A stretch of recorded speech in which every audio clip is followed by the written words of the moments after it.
The package. I repeat, I have the package. All right, that's great, Gary. We're gonna meet at the extraction. Are you eating popcorn?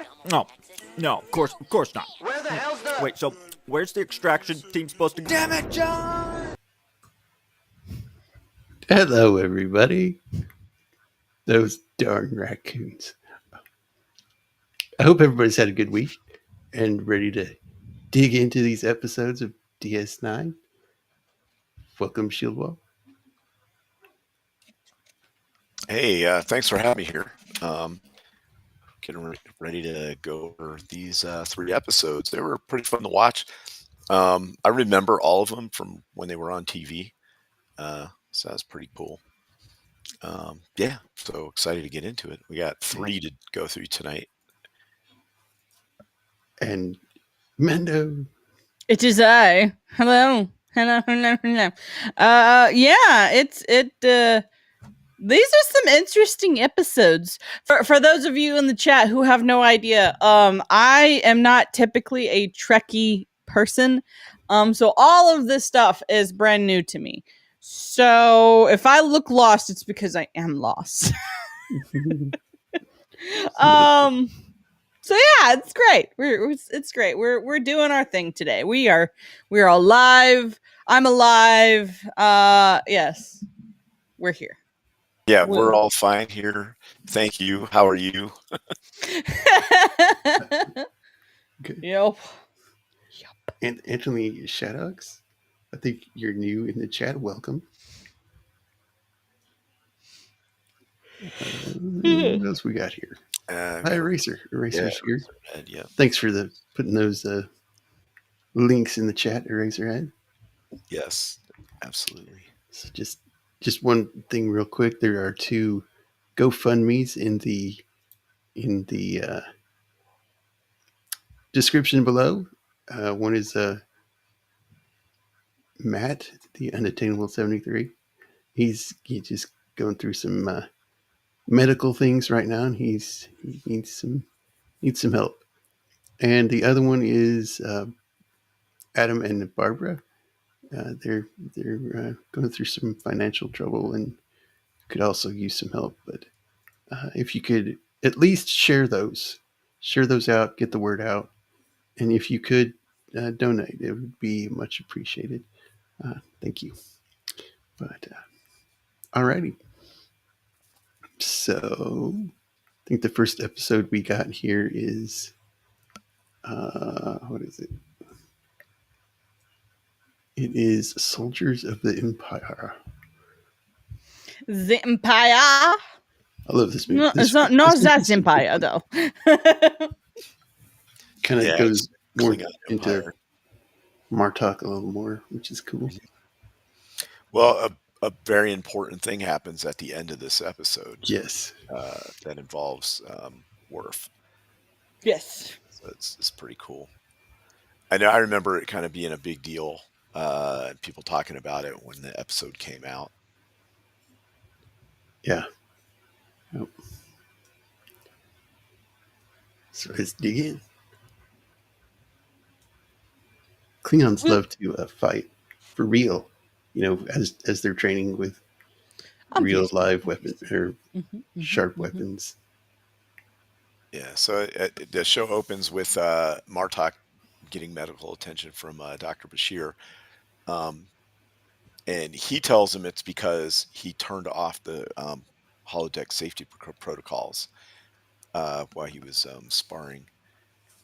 Yeah, almost nicks a major artery. Right. As a Klingon does. Also, the doctor tells It's him, just a "Oh, flesh wound. you have poor vision, like depth perception. You only have one eye."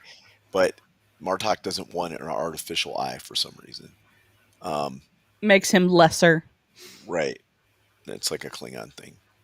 Well, that's like most warrior cultures are like that, so that makes sense. Yeah. And he makes a joke here, like, every time you come in here, you got to clean the carpets. Yeah, because I don't want you bleeding on the carpets in here. Yeah, don't get blood on my nice new shirt. And then we've got Cadet Nog. So he's gone to the academy and come back. I don't know if I'm really this big on like cadets being assigned, but I guess if you're in like your last year, maybe I've seen that happen. There are a lot of programs that do that. Like you'll get a residency, or you'll kind of get like some hands-on experience your last semester or last year in a certain trade school or program. Yeah, we had over the I summer. don't know if they would send a cadet into combat.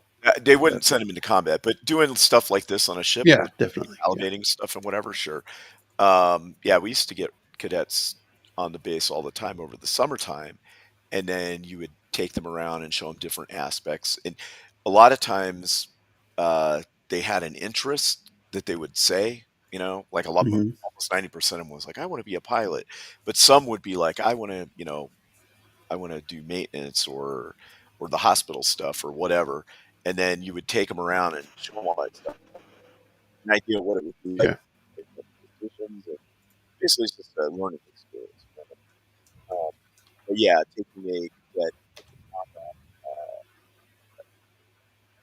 You kind of sound like you're in a fishbowl. it's been done before, like a long time ago, like 1800s kind of stuff.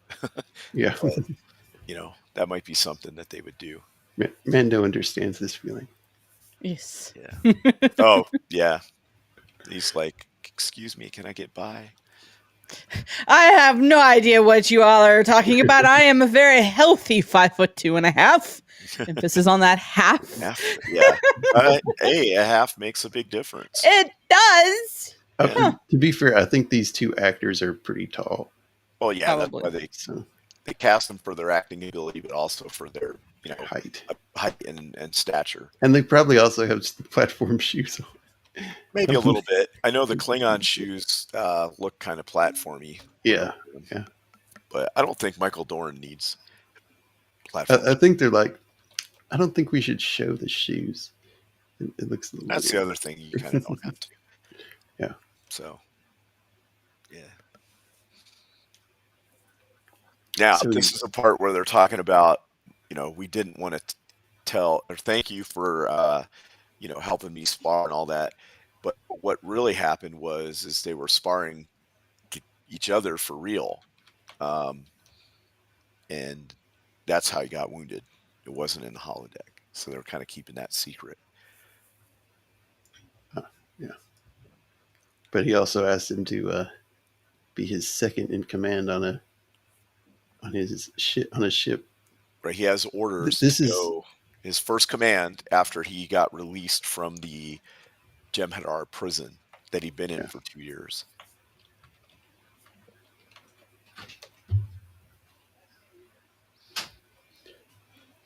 Yep. And Worf here. It would be. He's like, it would be an honor. So there you go. But he has to clear it with Starfleet first.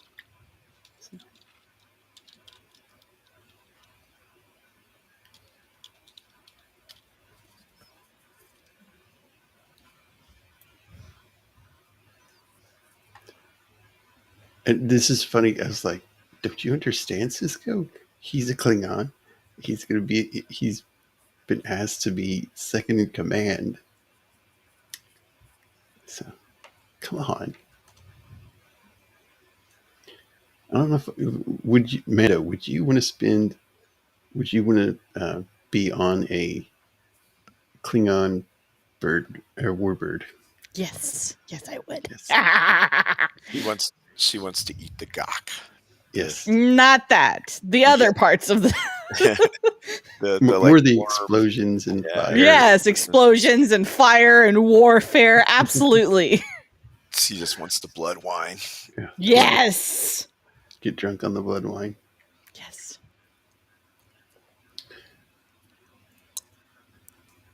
So Worf is telling him that he has kind of a special connection with Martok, and that Martok saved him when he was in the prison camp because he was going to let he had to fight like every day. They had to fight the Jem'Hadar and stuff, and it got to the point where he was like, I was just going to let him kill me, but Martok saw what was going to happen, and he kind of talked me out of it. And it's like this special bond between warriors. I can't remember what they called it, but he looked into his eyes and he knew that that's what Worf was going to do. And he was like, hey, you got to keep going. And so that's what he did. So this is why he feels like he owes Martok. And this is going to be Martok's first command back in action. Even though he's a general, they're going to, give him his own ship and whatever. So he wants to go aboard and help him. And so Sisko's like, all right, from this point on, you're you're detached and attached to these guys, and you can go do the mission. This is what he's telling him right here. So, And let me get my iPad out here and. yeah. Do they use like stuff like that in the military, or do they still things? use like just regular clipboards and stuff like that? Yeah, I mean, it depends on what it's for. It's expensive to have, right? And in the military, people break stuff all the time just because there's so many people. It depends on where you're at too. But they do have a lot of new stuff for like. It used to be like in a book, would have like technical information for an aircraft. Now it's on an iPad looking thing, and you can scroll through it and get and bring it all up, all the stuff you need, like the steps to fix a plane or whatever. And so, yeah, there's a lot more of that stuff in the military now than there used to be. But some stuff's still done on paper because an electronic device can fail, batteries can go bad, it can get wet and short out. But if you put it on a piece of, sturdier piece of paper or like with a grease pen or something, that's a little bit, easier to it's not going to run out of batteries. How about that? Yeah. And, but other things would be on these electronic devices. So, but it's been a while since I was around any of that stuff, so I can't really speak to the amount of changes that there have been. Like what's up to date, like, you know what I mean? Like I can't be like, right now they're using these iPads or whatever. Right. But cell phones, big thing. I used to have 2 for work. And a BlackBerry. That's how long ago it was. Pager. Yeah, no, yeah, that at one point I did have a pager, but it was the more modern one that had the little screen that would give you info and stuff, like Yeah. 80s ones where you just had to call as soon as you heard it. This one would actually say, call this number or whatever. And then but then phones came out with texting and all that, and that's all. Yeah. The one bad thing about that was, though, is before, if you didn't have a pager, let's say you got off of work and you went home, if they tried to call you on your home phone and you weren't there, oh well. And they were cool with that. They were like, okay, this person will just have to send a runner, or we'll have to wait till an hour or two and then call them back. Now, if you can't get a hold of somebody in like 2 minutes, they're just steam coming out their ears. Because You're getting I'm too- angry, like because knock on your door. they're expecting everybody to be that readily accessible, and it didn't just used to be a thing. It's just like anything. Used to be you wrote Well, letters. when stuff becomes more easier, Yeah. it when it's hard to do something, it's like Well, people think get about frustrated. Star Trek. The computer always knows where your comm badge is. Yeah. So you can't be like, I'm going to go down here and do whatever. They're always going to know where you're at. And then they can always contact you unless you take it off or whatever. I would train a rat to carry it around everywhere. Yes. But anyway, the doctor thinks that Worf is going on vacation. It's like, no, not really. He's not really going on vacation.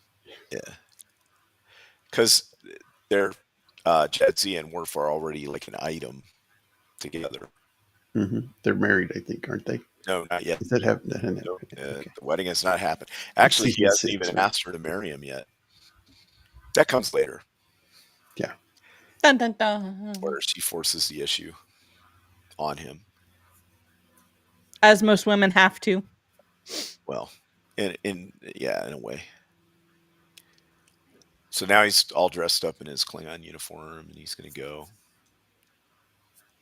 And he's like, "Can you leave, please? I don't want to say goodbye in front of the crew." Right. Yeah. And then she walks with him into the thing, and she's like, "Oh, by the way, I'm the new science officer for the Klingon ship." And the reason she can do that is because her symbiote, the Dax symbiote, used to be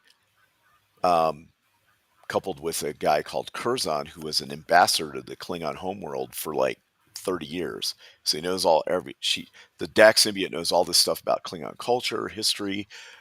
They know who the Dax symbiote is, so they treat Jadzia with the same amount of respect that they did with Curzon, for the most part. So that's why she was able to just make a few phone calls or whatever, comm calls, and get assigned to the ship. And now she's trying to integrate. This lady, her mother knew Curzon, right? Curzon, yep. Yeah.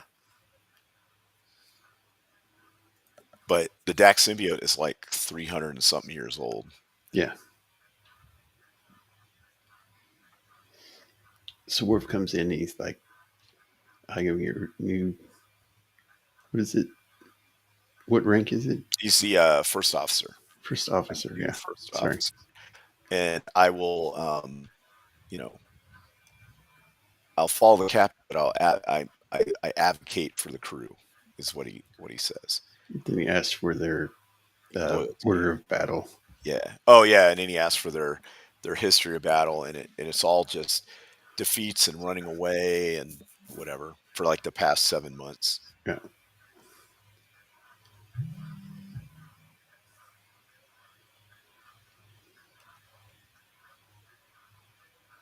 And then Martok comes in and he's like, I'll take command and we'll turn this around and we'll have honor and glory. And everyone's like, okay, cool. But the crew's pretty much just demoralized. Yeah. What they need is a manicore. Exactly. That's what That's exactly what they need. They need a manicore to marry some chick on a rock. Exactly. That's exactly what they need. Don't know why, like but that's exactly what they need. The first thing they come across is like a nebula that the Jem'Hadar like to hide in. He's like, we'll go around the nebula. We'll go around and add a day to the trip. And this guy's like, what? And they're already starting to see that Martok might be a little too cautious, but he might have a point. Look, their point is to find the Mabak, I think is what it's called. It's like a giant cruiser that had gone missing. That's their mission. Mm-hmm. And it's not to engage, ships at random or whatever. And if he engages, it might give their position away and they won't be able to go do their mission. So skirting this thing, it makes sense. It's mission first. So not glory. Just kind of like in World War II, fighters escorting B-17s. You don't want to leave them to just go fight random fighters that are flying around off in the distance and stuff. To stay and protect them from the fighters. Yeah, stay in formation unless absolutely necessary. Yep. Unless they're going down a trench on the Death Star. Yeah. Then staying in formation doesn't make any sense at all. Exactly. Yeah. Stay in formation. Oh, Yeah, it came from behind. Right, exactly. Unless you have a rear turret, there's no point in doing that. No. Which some of those bombers actually do have that. Have a the Y-wings have a turret on the top. Yeah. Yes. Yep. But that's not this genre. And then so I love this part. She's like, she has to assert her throws down. dominance because this guy's sitting in her chair by seniority. So she comes down and knocks him down. Oh, can y'all hear that? Yep. Yes. I can hear it. I don't know if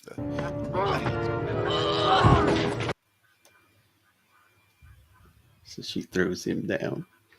This is my seat. Yeah, I got the stream up so we can hear it. Yep. Mm-hmm. Okay. Yeah, don't mess with her. She'll throw you out. She'll throw you out an airlock. And then they offer her some like livers, and she's like, "These aren't fresh." And then she's like, "If only we had blood wine with this." And they're like, "We haven't blood wine on the ship in weeks." She's like, "Oh, well, I just so happen to have brought 3 barrels on board with me." So that right there is going to put her in their good graces because everybody likes a good drink.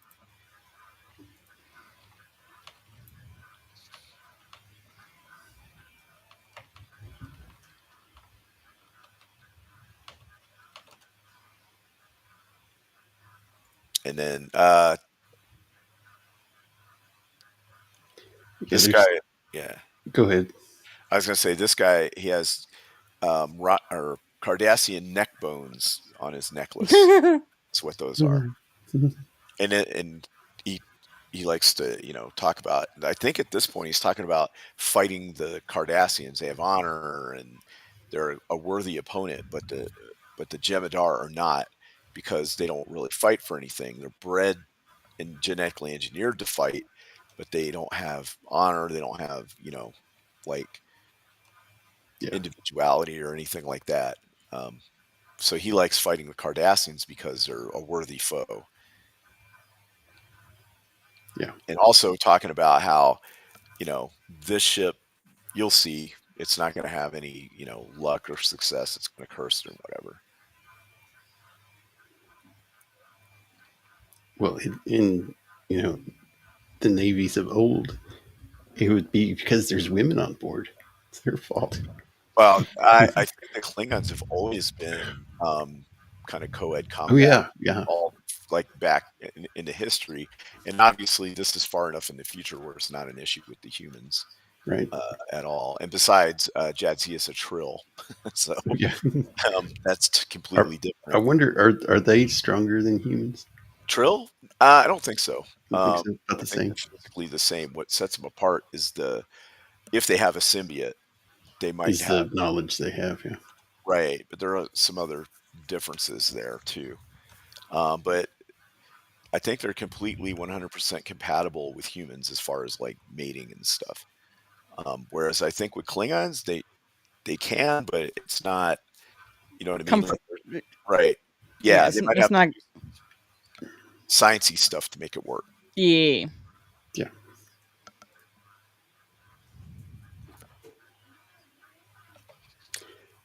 Yeah. So here they come up on a. I await your next command. On a Jem'Hadar ship, and they're like, right. Perfect. They can just destroy it in one blow, and he's like, no, keep going, let them go. Right, because that's not the mission. It's not the mission, but it would be a good chance to get a kill and bolster the crew's morale. Yeah, things like that, and it should be easy. They're cloaked; they can just jump it with a surprise attack and shoot a couple of their disruptors and proton torpedoes into it, and and it should die pretty quick. Of course, it is Star Trek, so sometimes a ship can take like 25 torpedoes and a whole bunch of stuff and be like fine, and other times it can get hit by one thing and blow up. So depending on what the script needs. But What's up, R2? he wants to go to like leave it alone because again he's afraid it'll give their position away. Like what if it can get a call off before we can destroy it? Right. And again, which is a valid reason. It is a valid point of it's because it's not the mission. Yeah. So again, they skip this, and he's like, anybody who challenges my authority, will be charged with treason and whatever. And he's like, all right, I'm going to be in my office. And that's the other thing. He spends a lot of time in his cabin. So, which would seem like he's hiding. Right. Not actually mingling with the crew. Yeah. And, he is battling, PTSD. PTSD of being in camp, having to fight and almost dying and losing all that stuff and maybe not feeling quite right about it. So, yeah. So here he's talking with Dax, and it's like, yeah, these guys are about to explode. You need to do something. Yeah, there's going to be violence if you don't do something. And so Worf is torn because, he really respects and likes the general, but he's seeing that the situation is he's not leading like he should. Mm-hmm.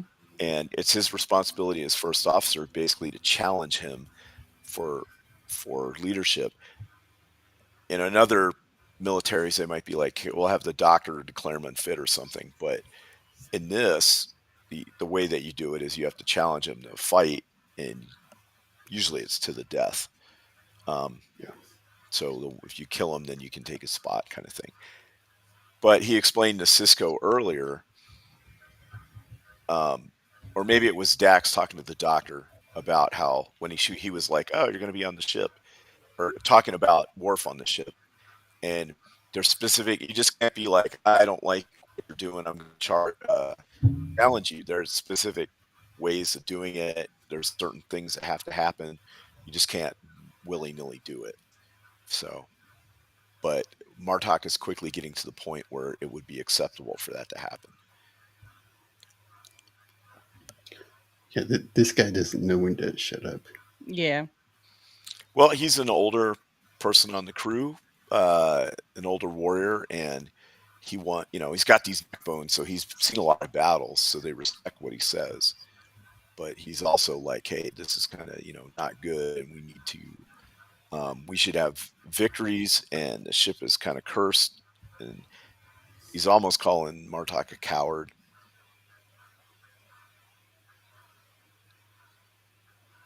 And one of them just goes berserk. Yeah, which you don't call someone a coward in a warrior society. Right. Well, he's basically, I'm tired of you talking, and I'm enraged by losing all the time, so I just want to take it out on someone. It's all that blood wine. You're drinking too much. Yeah, that too. Alcohol usually will lead to. There's a saying some people have that nothing good happens after 2 a.m. because of all the alcohol. Yep.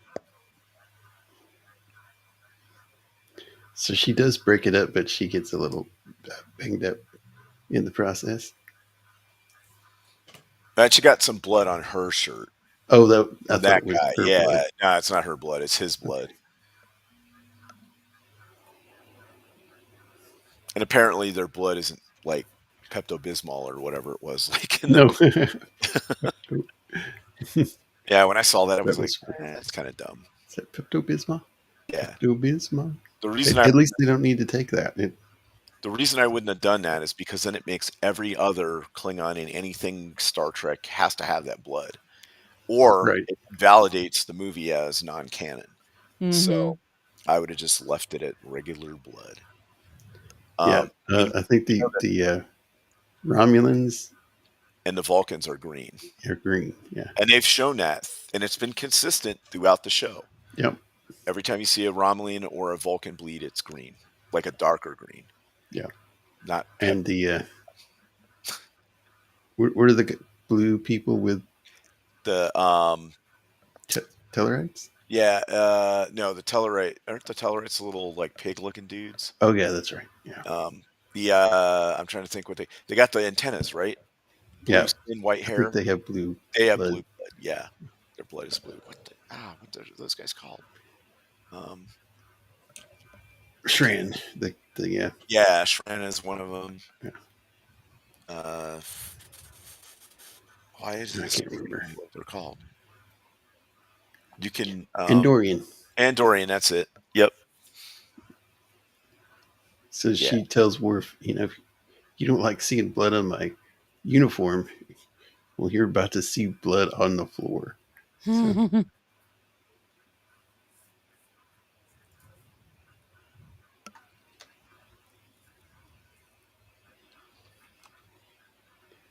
so they're at another chance to get some victories in here.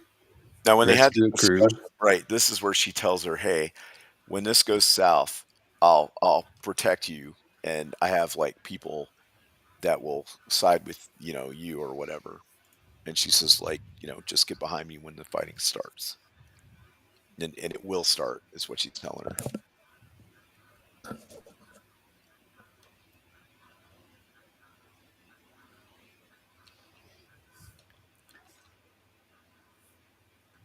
And now he's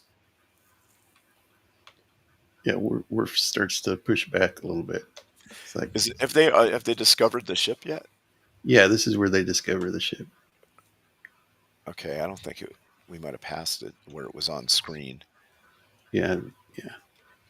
Sometimes it jumps over. So.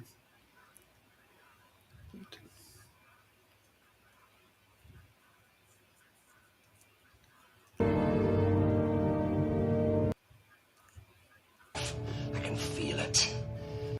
So he thinks it's a trap. Right. Okay. So they find the ship and it's got like 30 survivors on it, but the engines are down, the comms are down. And he's like, why would they leave them alive? Why wouldn't they just destroy them? And he's like, well, there could be a lot of reasons. Maybe it was like they each shot each other and one of them died or something. Or they took too much damage and had to withdraw. They were told to stop fighting and gone somewhere else.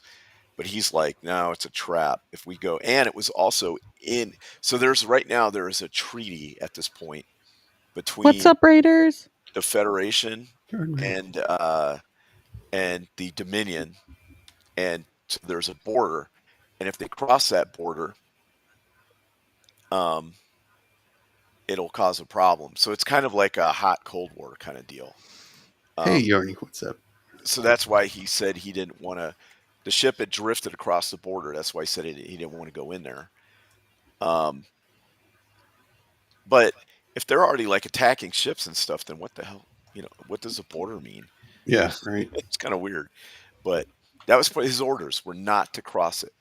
And Worf is like, well, it's so close to being, and if we go and we save them and all this, the High Council will probably understand. And he's like, I don't know. This is, I'm sticking to my orders and stuff.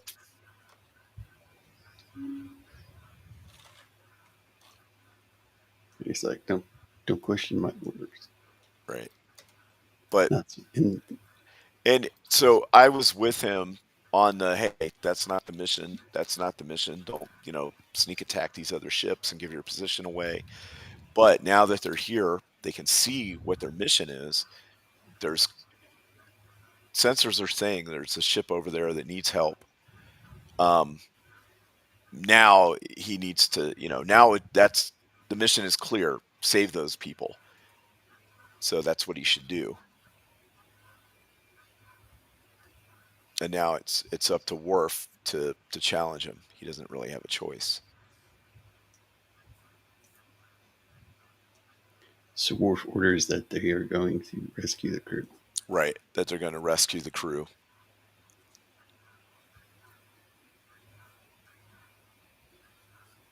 And now Martok comes out and says he doesn't want to. So he challenges him to a fight. And now they got to fight. Punch, punch. Slice, slice. Stab, Right. stab. A lot of grunting and yelling. Ah.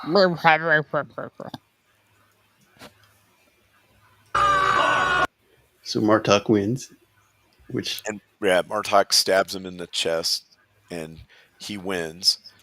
brings him back to his senses. And Right.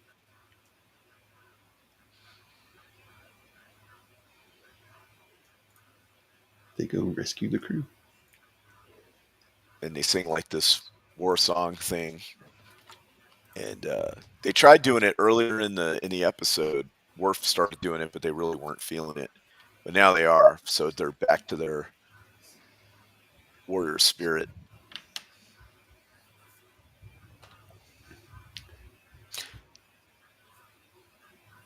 Yeah, this part was good. They're like, we need some blood wine. Yeah. Also, one of the side stories is that Miles O'Brien and Dr. Bashir and I can't remember. I think it was one other person, but it's mainly those two. While Dax and both Dax and Worf were gone, they had to take on their duties, like doing phaser arrays and other kind of stuff. So they were happy to see him come back. Yeah. And then this is when Martok is like, "Hey, thanks, Worf, for kind of snapping me out of it and, bringing back my honor, basically." And he's like, "Hey, I see you're still wearing your sash with the house, the House of Moog little symbol on it." And he's like, "How would you like to have a symbol that means, that's like active and stuff?" And he wants him to join his house. I figured. So when I saw this, I thought it was a marriage proposal. If I'm being honest, I was like, what? He wanted him to join his house is, almost like adopting him. And but I thought there'd be like a bigger ceremony than this. They just kind of like, okay, he takes you all. I think there's one later on. Yeah, there might be. But I figured that would be a huge thing, that he would have to do all kinds of like oaths and stuff. I don't think Mando knows this, but Worf has a brother, and he was they lost their family home or something, or lands and title and all that, and he wanted Worf to help him have like a ritual suicide. So what they did was they wiped his memory of who he was, and another house took him in. So yeah. Better than having him kill himself. So. Which, I mean, essentially is the same thing. Like the person you were previously has passed. So yeah. No, no, Ricky. His brother's name is not Dorf. It's I'm trying to remember what it was. Curzon. No, it's something like that. It's something like that. Yeah, we'll figure it out. So he takes the house crest off his sash, and Kern. He puts. That's his brother. Brother Kern. There it is. Yeah.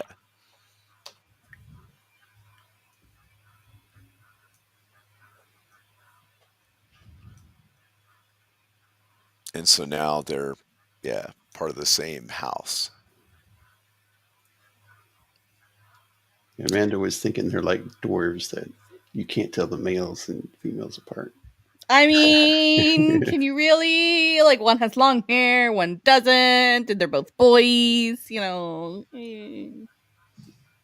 you gotta think about that. The house is like a, it's pretty big. It can be, thousands of people big. Kind of like so. Like, can non-Klingon join a house?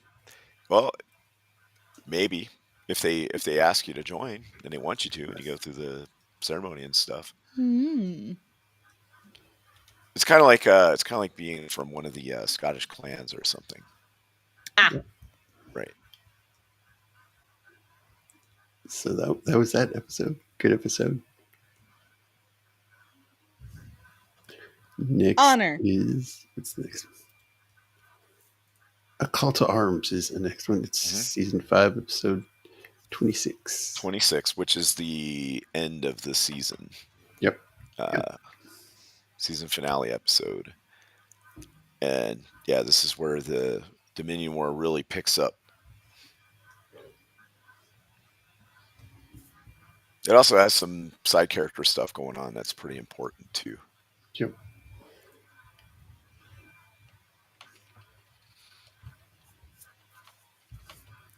Okay, let me get the other one up here.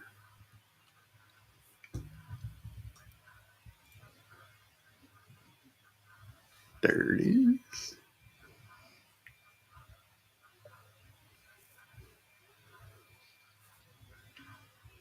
Alrighty.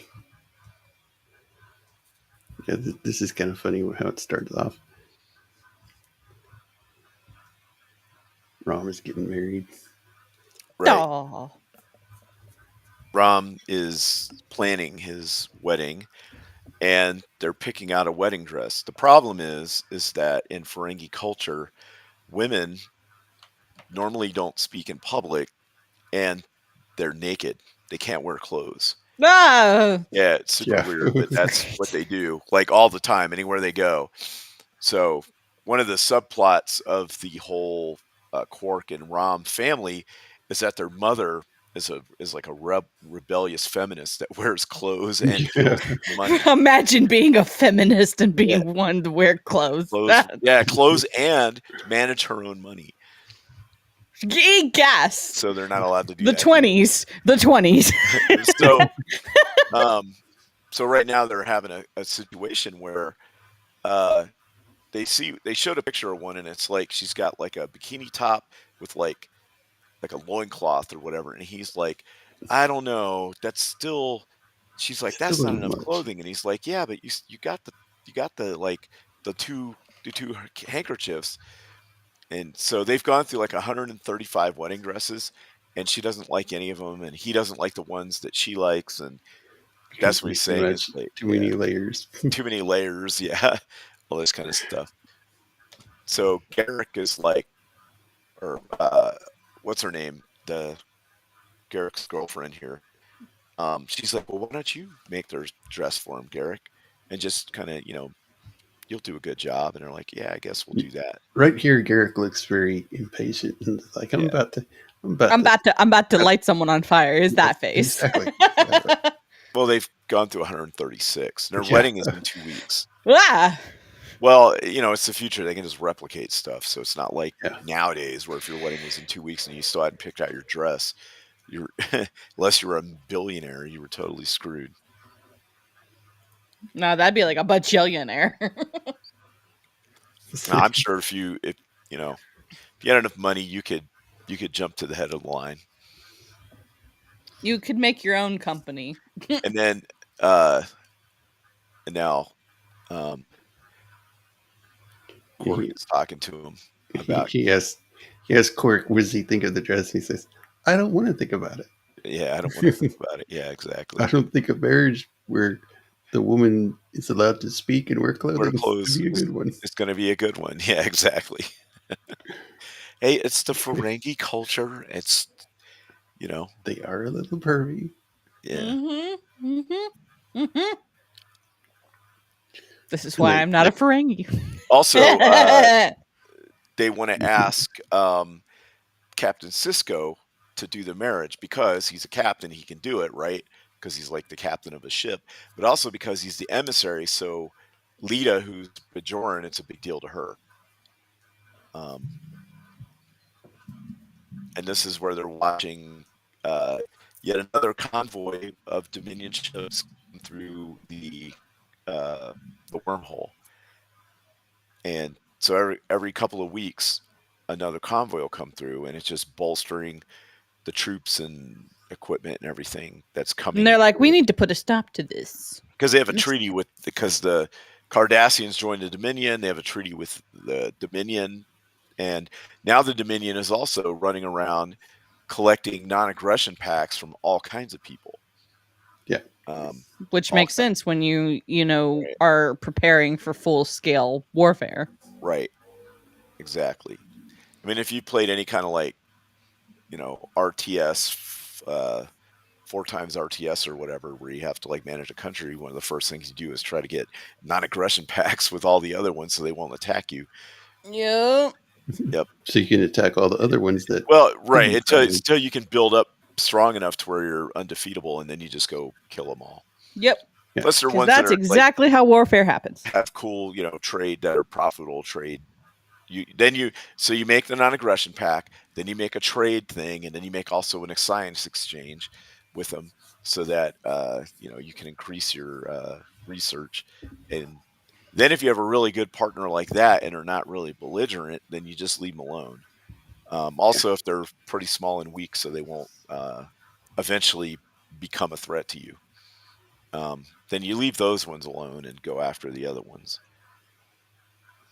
Or if you're really nice, you just play until somebody attacks you, and then, Help me, finesse of neighbors. Well, no, fellow they attack neighbor. you, and it gives you the casus bellum, the reason to go to war. Basically, This is true. Yeah. I thought when Jake started to be a reporter, he got kind of annoying. Yeah, I don't know, that character. I wasn't really that into that character. Yeah. But he's okay. basically a reporter, and so his father's reading this off, and he's like, "Wait a second, I said that in confidence," and so he wrote basically a negative article about what's happening. Yeah, and then he does that to his own dad. Yeah, that's really Yeah, I know. It wasn't fake news, but he basically told stuff that his father said in confidence. So Yeah, which is slimy. right. Yeah. Well, he is a journalist. Not all journalists are No. used to. There were at least some journalists that were good, authentic. They didn't use their relational connections for leverage on Right. stories. Right. Well, the way that things are going now, it'd all be written by AI by then anyway. Yes. Yeah. Mm-hmm. I forget. Which is still cheating. Was what they were talking about here. Oh, they found Quark tried to. So the Dominion are building up, right? And Quark, he smuggled in 1,000 units or 1,000 wrappers of yamak sauce, and they were like, "Why would he have this?" And she's like, "That little worm is hedging his bets that if the Cardassians take back over the station, he'll be all set up to serve them." And so they were like, "Well, he is a Ferengi, so he's, what I mean, trying to pad his profit margin, and think ahead." And she was like, "What should I do with it?" And Jadzia was like, "Just dump it all into space, I guess." But that reminds me of that episode where Nog and Jake do all this stuff with self-sealing stem bolts, and they trade it for yamak sauce and all this other stuff to get what they want. Yeah. And it just goes to show that, even if they're not even raised on Ferenginar, they just have this innate ability to do trade and make profit. Another one of my favorite ones is when Rom, who's very passive and nice and whatever, gets made the Grand Nagus for a little bit, and then he has to give it up. And then Quark is mad at him, and he's like, "Well, brother, I was in charge of this charity. I was the treasurer for it." And he's like, "What?" So basically, even though he's a nice guy, Rom still skimmed off of the treasury because he was the treasurer. He still skimmed off a charity and made a profit. So. See, kids, that's what we call fraud and embezzlement. Yeah, and that's exactly it. And Quark was like, "Wait, you embezzled from a charity?" And he's like, and he shrugs, and then he's like, "I'm proud of you, brother," because that's something that Yeah, that's what they do. That's that's how what's the allowed Ferengi, on the Ferengi art. Yep, it's expected. But I mean, if you go into business with them and you expect them to swindle you, then you kind of know. Yeah, right. Like you know where to look for this, where the swindle possibilities are, and mitigate that. Right. Yep. That's why I like in this show. That's why I like it so much, is they really fleshed out the Ferengi, and they're pretty funny. Yeah. And the Klingons. Yeah, and the Klingons. Yeah, they actually fleshed out a bunch of different different races. That reminded me of Pirates of the Caribbean, where Jack is like, you can always expect a dishonest man to be dishonest. Right, Yeah. exactly. You're right. You know what you're dealing with the Ferengi. Always read the fine print.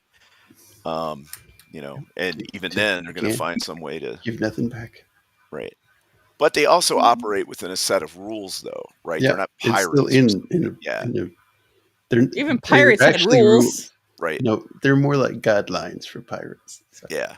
Okay. But think of it in D&D terms. They're more like lawful evil. I wouldn't even say lawful evil. I would say lawful neutral. Neutral, right? But they're lawful, so they have a set of rules. Like if you catch them in a contract, there'll be parts that they can't get out of. So yeah. Anyway,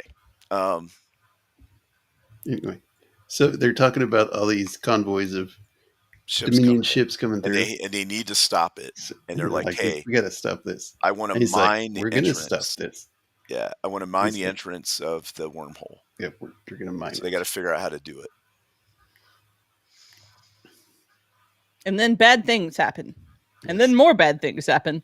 And then the baddest thing happens. So they're sitting around trying to figure out how to do it. And they're like, all right, the mines need to be small, but if they're too small, it takes too many to hit the ship. If you use pulse mine and just sit inside the entrance of the wormhole and just shoot one thing in there, it'll blow them all up.